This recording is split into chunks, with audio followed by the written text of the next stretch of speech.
नमस्कार मैत्रिणींनो, माझ्या चॅनलवरती तुम्हा सर्वांचे मनपूर्वक स्वागत. तर आज आपण सुक्या बोंबलाची रस्सा भाजी बनवतोय. बनवायला एकदम साधी सोपी आहे. जर ओली मच्छी अवेलेबल नसेल किंवा तुम्हाला आवडत नसेल तर अशा प्रकारची सुकी मच्छी जी आहे ती आपण बनवू शकतो. तीही आज मी ग्रेव्हीमध्ये बनवलेली आहे. अगदी घरात असलेल्या मसाल्यामध्ये आपण ही सर्वसाधारणपणे बनवू शकतो. तर चला लगेच आपण रेसिपीला सुरुवात करूयात. तर सुके बोंबील बनवतोय त्यासाठी इथे मी अशा प्रकारचे हे सुके बोंबील बाजारातून आणलेले आहेत. तर हे सुके बोंबील वजनावरती किंवा किलोवरती आपल्याला अशा प्रकारचे विकत मिळतात. तर हे आपल्याला साफ करून घ्यायचे आहेत. साफ करायला कधीही कात्रीचाच वापर करायचा आहे, कैची किंवा कात्री, कारण याचे जे दात असतात ते खूप लागतात, म्हणजे टोचतात. त्यासाठी कात्रीनेच याचा जो तोंडाचा भाग आहे आणि जो शेपटीचा भाग आहे तो कट करून टाकायचा आहे. तो आपल्याला भाजीसाठी वापरायचा नाही आहे. यासोबतच याचे जेवढे पंख आपल्याला कापता येतील तेवढे पंख अशा प्रकारे कापून घ्यायचेत. आणि नंतर या बोंबलाचे आपल्याला 2 किंवा 3 आपल्या आवडीनुसार अशा प्रकारे कट करून घ्यायचे आहेत. किंवा जास्त तुम्हाला कट करू वाटले तरीसुद्धा याचे तुम्ही जास्त कट करून घ्या, पण शक्य तेवढे तर 3च करा, जास्त करू नका. अशा प्रकारचे कट मारून हे बोंबील आपल्याला साफ करून घ्यायचेत. याची आपल्याला भाजी बनवायची. तर इथं मी एका भाजीला जेवढे मला पाहिजे होते तेवढे बोंबील घेतलेले आहेत. यामध्ये आता हलकंसं कोमट पाणी वापरायचं आहे. खूप जास्त पाणी गरम करायचं नाही आहे. आणि याला आता आपल्याला 2 ते 3 मिनिट भिजण्यासाठी ठेवून द्यायचे. यामुळे ही मच्छी सॉफ्ट बनते आणि यासोबतच समुद्रावरती जेव्हा ही मच्छी सुकवली जाते त्यावेळेला याला रेती, धूळ, माती लागलेली असते, तीही निघून जाते. 2-3 मिनिट भिजल्याच्या नंतर याला आपल्याला अशा प्रकारे हलक्या हाताने चोळून घ्यायचं आहे.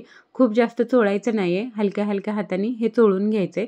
म्हणजे याच्यावरची जी धूळ माती असते ती पाहू शकता सर्वच्या सर्व निघून जाते. पाणी पाहू शकता एकदम गढूळ झालेलं आहे. अशा प्रकारे हे पाणी फेकून द्यायचं आहे आणि दुसऱ्या आणखीन 2 पाण्याने हे आपल्याला स्वच्छ असं धुवून घ्यायचं आहे. म्हणजे अशा प्रकारची स्वच्छ मच्छी जी आहे ती आपल्याला मिळते. याची आता आपल्याला भाजी बनवायची आहे. तर इथं मी कढाई घेतलेली आहे, त्यामध्ये तेल घालायचे. सुक्या मच्छीला थोडंसं जास्त तेल वापरलं जातं, यामुळे छान चव येते. पण मी इथं नॉर्मल जेवढं भाजीला तेल असतं तेवढंच घेतले, जास्त घेतलेलं नाही. तेल हलकंसं गरम होऊ द्यायचं आहे. यामध्ये आता आपल्याला 2 कांदे इथं मी कट करून घेतलेले आहेत मोठे, ते घालायचे आहेत. कांदा टमाटरची ग्रेव्ही बनवतो आपण, त्यासाठी इथे कांद्याचा वापर जो आहे तो सुक्या मच्छीला जास्त प्रमाणामध्ये केला जातो. यामध्ये ओलं खोबरं किंवा सुकं खोबरं घातलं जात नाही, त्यासाठी कांद्याचा वापर जो आहे तो केला जातो. यामध्येच कमी तिखटवाल्या 2 हिरव्या मिरच्या घातलेल्या आहेत. सोबतच 1 चमचाभर ठेचलेला लसूण घातलेला आहे. हा फक्त लसूण आहे, आलं लसूण नाही आहे. लसणाचाच वापर केला जातो सुक्या मच्छीमध्ये. तर हे कांदा सॉफ्ट होईपर्यंत अशा प्रकारे हलकंसं आपल्याला परतून घ्यायचं आहे. खूप जास्त भाजायचा नाही आहे कांदा. सोबतच आता आपल्याला जे टमाटर आहे तेही घालायचं आहे आणि टमाटरही आपल्याला परतून घ्यायचं आहे.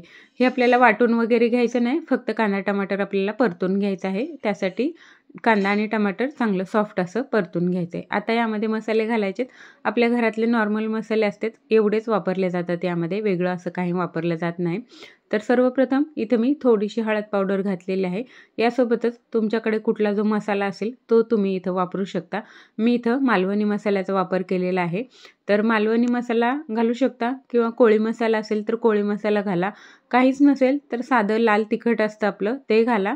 आणि सोबतच जो कुठला मटण मसाला असेल तुमच्याकडे तो थोडासा घालून घ्या. इथं मी मीठ घातलेलं आहे थोडंसं. सुक्या मच्छीला कधीही मीठ जे आहे ते थोडंसं कमी घालायचं आहे, कारण सुक्या मच्छीला मीठ ऑलरेडी लावलेलं असतं. तर त्यासाठी थोडंसं कमी वापरायचं आहे. टेस्ट करून आपण नंतर वापरू शकतो. तर या कांदा टमाटरमध्ये जे आपण घातलेले मसाले आहेत ते हलकेसे मिक्स करून घ्यायचेत, हलकेसे परतून घ्यायचेत. खूप जास्त मसाले भाजण्याची गरज पडत नाही. जे बोंबील आपण स्वच्छ धुवून ठेवलेले होते ते घालून घ्यायचेत आणि हे एकत्रित चांगलं असं मिक्स करून घ्यायचे. यामध्ये आता मी इथं 2 वांगी जी आहेत ते कट करून घेतलेले आहेत ती घालत आहे. तुम्हाला यामध्ये बटाटा आवडत असेल तर तुम्ही बटाटाही घालू शकता. आमच्या घरामध्ये बटाटा कमी खाल्ला जातो म्हणून मी इथं बटाटा घातलेला नाही आहे. जी काळी लांब वांगी असतात ती या मच्छीमध्ये घातली जातात, पण मी जी रेग्युलर घरी वापरलेली आहेत हिरवी वांगी तीच घातलेली आहेत. तुमच्याकडे जी अवेलेबल असतील ती तुम्ही यामध्ये घालू शकता किंवा जी हिरव्या कलरची वांगी येतात मोठी तीही घालू शकता. चव छान येते, यामुळे वांगं आणि बटाटा जरूर घाला. तर यामध्ये मी थोडंसं पाणी घातलेलं आहे, मिक्स करून घ्यायचं आहे. पाण्याचा अंदाज घेत घेत आपल्याला पाणी घालायचं आहे. खूप जास्त पाणी घालायचं नाही, कारण नंतर हे आपण ग्रेव्हीसाठी पाणी वापरू शकतो. तर तुम्हाला जर सुकी मच्छी बनवायची असेल ही म्हणजे सुक्का ग्रेव्ही बनवायची नसेल, यामध्ये सुकी भाजी बनवायची असेल, तर फक्त थोडंसं पाणी शिंपडायचं आहे, ज्यामुळे आपली मच्छी सॉफ्ट शिजेल. एवढंच पाणी शिंपडा आणि मग झाकण ठेवून 2-3 मिनिटं वाफलवून घ्या. तर सुकी भाजी टिफिनसाठीही याची तुम्ही बनवू शकता, पण आज मी ग्रेव्हीची भाजी बनवते. त्यासाठी इथं मी एक अर्धा ग्लास गरम पाणी वापरलेलं आहे आणि हे पाणी घालून आपल्याला चांगलं सर्व मसाले एकत्रित मिक्स करून घ्यायचे. आपले बोंबील, वांगे छान पाण्यामध्ये बुडले पाहिजेत, एवढं लक्षात ठेवायचे. नंतर यामध्ये आंबटपणासाठी इथं मी कोकम वापरलेलं आहे. कोकणामध्ये कोकम वापरलं जातं, पण जे कोळी बांधव असतात ते चिंचेचा कोळ वापरतात. तर दोन्हीपैकी कुठलंही यामध्ये वापरू शकतो.